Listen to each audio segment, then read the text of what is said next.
The State Cabinet on Wednesday approved the Meghalaya Ropeway Bill 2022. Speaking to reporters, Chief Minister Konrad K. Sangma said, the very important Meghalaya Ropeway Bill 2022 was cleared today by the Cabinet and this will be placed in the upcoming autumn session of the Assembly. He said the bill is basically to lay down the procedures for different passengers, tourist ropeways that are expected to come up in the state.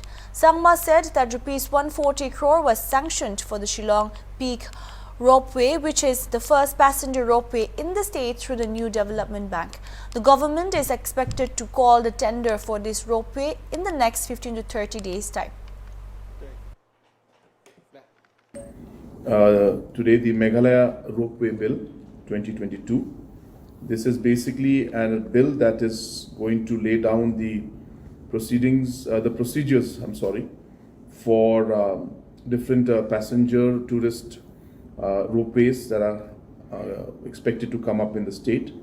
The first one being the Shillong Peak Ropeway, for which an amount of roughly approximately 140 crores through the New Development Bank has already been sanctioned.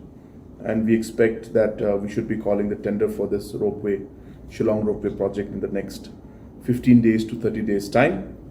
And so this act basically is a bill is basically to give a proper structure on how applications can be made for ropeways and what are the different procedures to be followed in setting up the ropeways, the different bodies that will be in place which will give the necessary licenses and permissions, and what are the different safety measures that have to be taken up while putting up.